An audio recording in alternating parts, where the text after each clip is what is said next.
Okay, so I've been doing this YouTube thing for a minute now and trying to find my thing, but like I had a dream last night. I had a dream that I was putting together activities for children, and I was catering to about 1,000 kids, and my activities were just so phenomenal and so exciting. And it was like a team effort between me and the kids, and they were helping me get it on the ground too. And they're like, the kids are gonna have too much fun, the kids are gonna have too much fun, they were worried about. And a lot of the kids who were helping me too were even like just really engrossed in the activities that I had prepared. Anyways, it's dreams are very hard to describe as this dream is. And I thought about my place. I'm a person who's always trying to find a way to teach, trying to find a way to inspire children to learn or to find their best or to find their vocation at the least. And like, I think it all started when I got asked what should be changed about the Science Center, because I'm a daycare teacher who brings the kids to the Science Center all the time. So I see the flaws and I see where they are losing the children's attention completely and just dropping the ball completely in order to get children interested. Like, I feel like the Science Center is failing, like it may close down type of thing if they don't get some interesting activities and really help kids to interact with science. So I was writing up a big thing about how they could achieve that.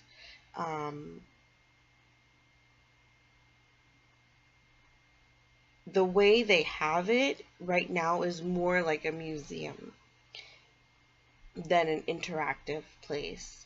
So nothing really reaches out and grabs you. It's like very sensory low key. And that's okay. But when you're in 2018, 2017, and you're fighting against video games for attention, I think you gotta heighten up the sensory a little bit more.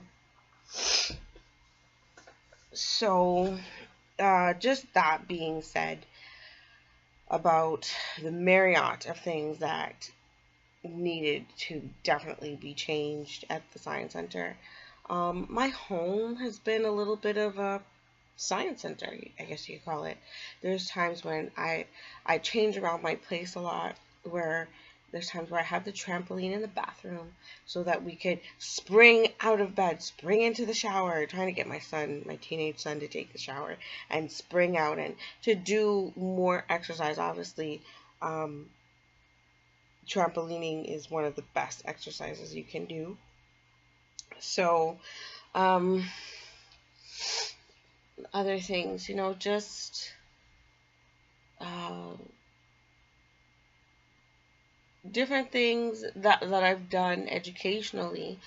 For Black History Month, I was teaching the kids about light and about how you see color and about how it's just light bouncing off of things that you actually see color, so they can understand how they're seeing color. What is color? Black History Month. First of all, these people are not black, they're brown, and I'm seeing brown on these people and I'm seeing white on these people. Why is there the contrast? So, and I taught them in a way that they always remembered it, and they remember the songs and stuff like that. So, child education, I think, is going to be my niche on YouTube.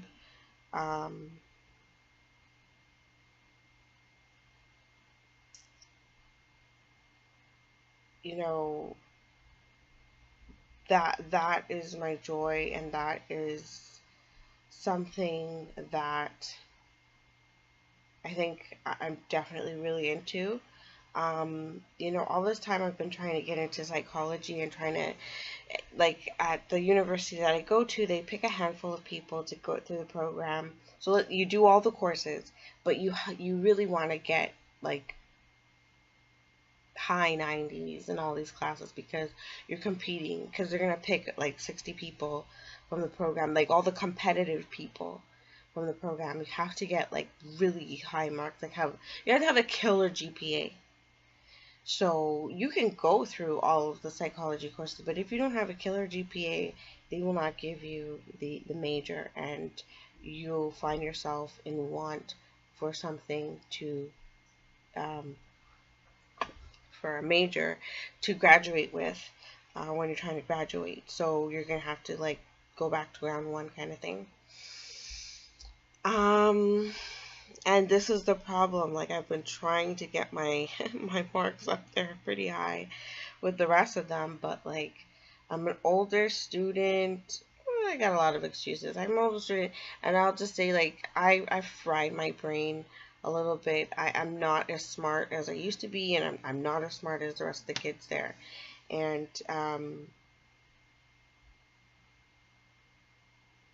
yeah, like I'm just it's not flowing. It's not flowing like how it was when I was a kid, when I was in my 20s. So, that being said, when I really think about it now, I'm thinking like I'm into words big time. The words that I use with the children, and the word, like just doing my Christmas cards, how like if I show you how in depth I go just to write a simple Christmas card to people, um, people would think it's just too much. But the form and the shape and the perception and the perceiving of the words that I say, and to make sure I shape that that index so that they understand the icons that I'm trying to get at, are very important to me. And so in this, they understand what I'm signing at, what I'm signifying is very important to me. And how the mind conceptualizes things in their environment is very important to me. And so in this, I'm thinking, I should just go for my it's the study of signs. It's called, what is the study of signs? The study of signs is called, anyways, the professor that loved me the best, but I kind of rejected taking his route of psychology, or his route of knowledge, because I don't really agree with linguistics. That's a long story, but I don't agree with linguistics completely. Like, I have a friend, and he is like a mathematician. He was a computer programmer for jet companies in Ontario, and his big dilemma in university was his non-agreement with calculus. So if you understand something to the point where you don't agree with it, you're probably on the right track. You're at least you know enough about it to say, you know what, I really don't think so. So who says that? Or when you're fighting with every point, it means it's a little bit like the information is, I don't know. Anyways, so what I'm trying to say is I didn't agree with linguistics. And is the word coming to me? Is it going to come to me? No, it's not coming to me. But the study of signs, I think I'm going to take that instead of taking psychology. Because I've learned a lot about psychology. And I've learned a lot about psychology, and I've learned, neuroscience is really a mind blow for me. Like, I just love it. I would love to dissect rats and to figure out how to overcome addiction through different chemicals in the brain, um, different, like with GABA or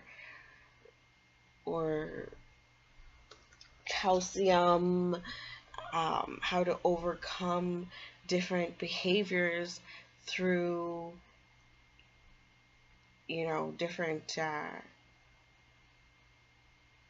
fluids like that, different proteins. But am I really interested in that? Is that what I'm really going for? Like, I want to be a help to the public in general. I want to be able to interact with people. It's called semiotics. And semantics. See? And semantics. I'm definitely into semantics. So, I want to be able to interact with people. So I think that semiotics might be a better run for me.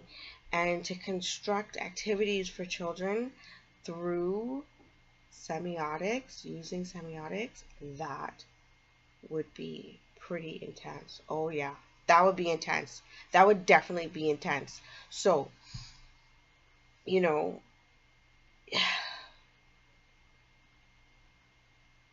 I have a lot of work to do, and this whole channel is just gonna change. Like,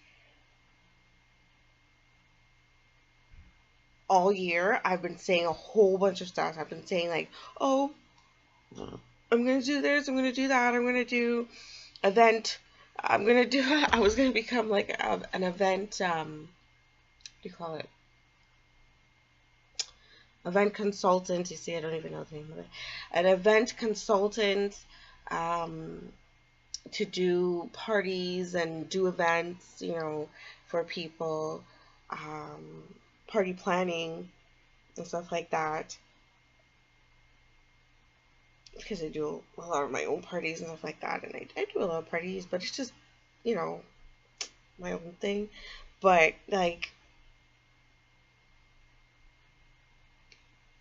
nothing ever came of it, and I'm not used to that. I'm used to, like, when I say something, I see something. I say something, I see something. I say something, I see something. Like, I'm used to that feedback. But this here, I say something, I don't say anything.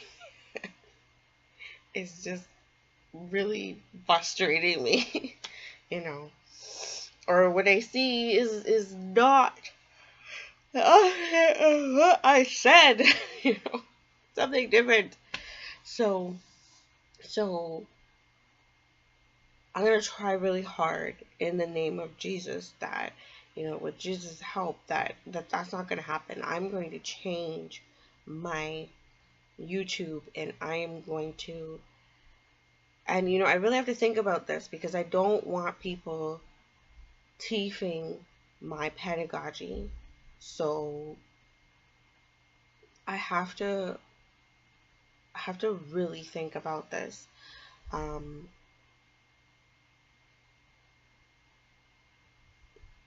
do some homework to figure out, how to protect my ideas.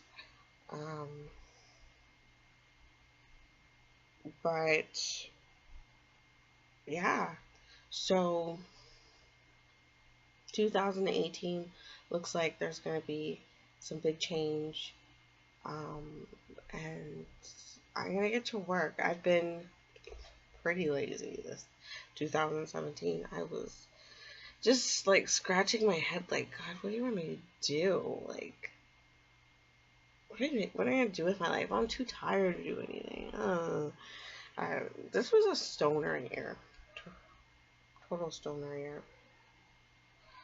But I'm gonna gird up my loins, whatever loins I have, and um,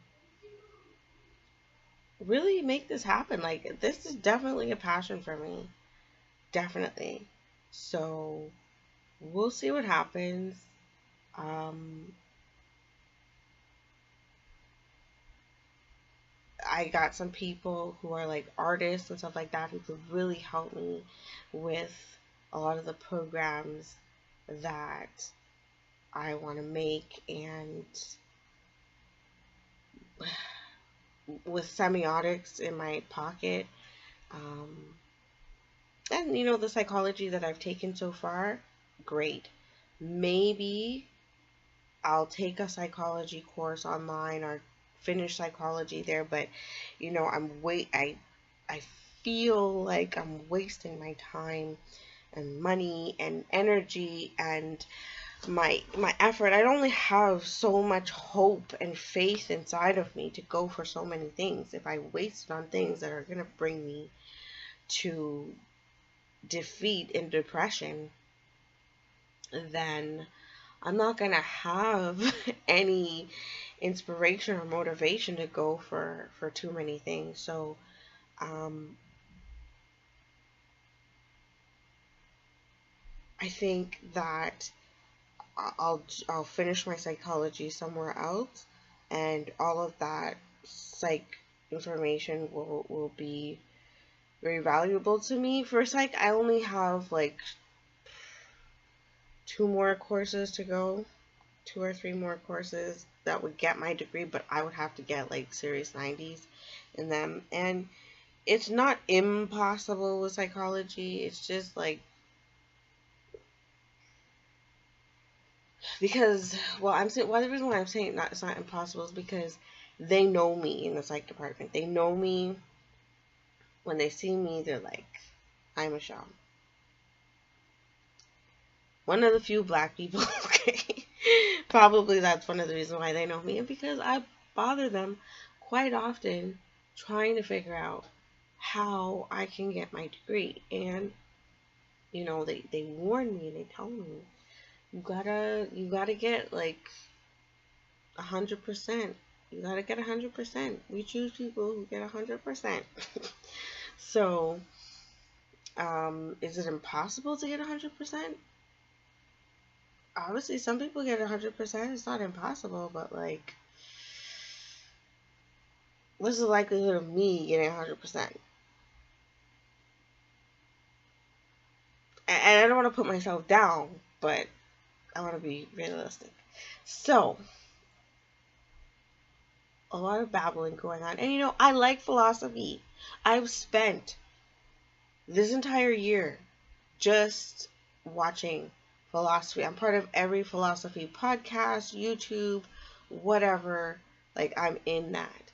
And, I'm just looking up and I'm looking at my philosophy books, and I like to understand how people think and the different conclusions that they come to. Maybe I even notice some of my own subconscious conclusions that I have come to and have adopted without even knowing it, because a lot of Christians are weary of looking up philosophy, but it's good to understand the philosophies of your society, because then you can see a lot of the things that you have adopted without even knowing it, right? You're getting to understand yourself, right? So then you can, with that knowledge, you can actually pick and choose and say, okay, actually this that I have subconsciously adopted doesn't really add up, so I'm going to take this out. And this does not coincide with what I believe in the Bible. This contradicts from what I believe in the Bible, so I'm going to take that out. And that knowledge really lets you, what is the word? Lets you work out your own salvation, right? So I'm going on 20 minutes here, but you know, this is a big announcement, and I very weary in saying that, because every time somebody has said, I have a big announcement on YouTube, who said that? Oh, uh, something on fire. This person on fire changed his name to just his name, and he made this big announcement, and like there was like no changes. So I'm aware that most times when people say, oh, here comes a big change, there is not a big change. But I'm really gonna fight that fate, and with, because I can do all things through Christ who strengthens me, and I'm gonna do this. So yeah, watch out, coming 2018. God bless everybody, and just have a great family life. People do not put a lot of emphasis on family life because they want you to focus on making money and to be anxious about working for the government and being a slave for the government, being a worker for the government. But everybody have a happy family. Yeah. God bless you. Bye-bye.